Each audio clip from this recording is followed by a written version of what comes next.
Shalom jemaat sekalian, apa kabar? Puji Tuhan, kalau pada hari ini saya boleh kembali lagi menyapa saudara sekalian dimanapun saudara berada. Saudara, pada hari ini saya mau menyampaikan suatu refleksi pribadi, perenungan pribadi dari satu ayat, yaitu dari Amos 5 ayatnya yang ke-24. Amos 5 ayat yang ke-24 saya bacakan sebagai berikut. Tetapi biarlah keadilan bergulung-gulung seperti air dan kebenaran seperti sungai yang selalu mengalir. Saudara, siapa Amos ini? Amos ini adalah orang biasa ya, dari kerajaan Yehuda, kerajaan di selatan, yang dipanggil oleh Tuhan untuk menjadi seorang nabi.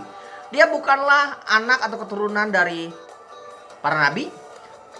Dia juga bukan keturunan para imam. Ya, orang tuanya bukan imam, tetapi dia adalah seorang pengembala, peternak, ya, pemetik buah ara, Alkitab katakan. Jadi dia orang biasa yang dipanggil oleh Tuhan untuk menyampaikan pemberitaan firman Tuhan, nubuatan kepada bangsa Israel yang ada di kerajaan utara, saudara. Ya, sehingga dia sungguh-sungguh adalah nabi dari bawah, begitu. Nabi yang bukan bekerja di tengah-tengah pusat kekuasaan, ya, bukan di tengah-tengah istana begitu. Tetapi Tuhan memanggil dia, dan apa yang disampaikannya itu diwariskan kepada kita sampai sekarang, dan ada kebenarannya.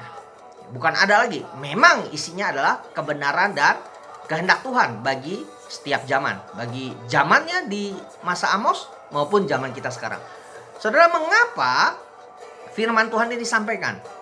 Nah, kalau kita membaca ayat-ayat sebelumnya, orang Israel itu merasa dirinya sudah cukup baik, diberkati secara perekonomian pada waktu itu, dan mereka melakukan perayaan ibadah yang hingar-bingar, mereka memberikan persembahan yang melimpah, mereka melakukan ritual ibadah dengan sebaik-baiknya. Tetapi apa yang mereka lakukan itu tidak diperkenan oleh Tuhan. Mengapa, saudara? Karena apa yang mereka lakukan, orang-orang Israel lakukan waktu itu adalah untuk show, untuk merasa diri baik, padahal mereka memiliki motif yang menyembah berhala, memiliki sikap hidup yang menindas. Yang kaya menindas yang miskin, yang kuat menindas yang lemah, dan mereka tidak memperhatikan anak yatim piatu dan para janda yang seharusnya mereka dukung. Itulah sebabnya Tuhan membenci ritual peribadahan mereka. Sekalipun mereka memuji-muji Tuhan, tetapi Tuhan tidak mendengarkan. Tuhan lebih menghendaki sikap hati kita yang tulus kepadanya ketimbang pujian, ucapan para munafik. Saudara.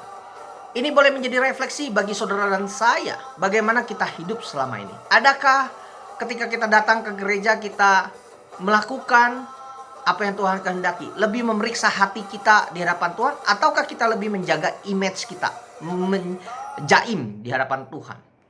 Saudara, ketika kita hidup di dalam usaha bisnis kita, adakah timbangan kita itu pas dan tepat?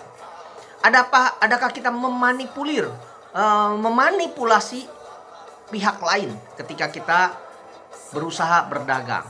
Adakah kita menurunkan kualitas dari barang atau jasa yang kita lakukan ketika kita berusaha berdagang?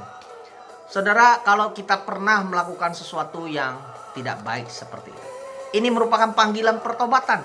Biarlah keadilan bergulung-gulung seperti air dan kebenaran seperti sungai yang mengalir. Tuhan menghendaki kita melakukan keadilan dan kebenaran. Kelak Tuhan akan menghakimi kita sebagaimana kita sudah hidup dan bersikap di tengah-tengah dunia ini.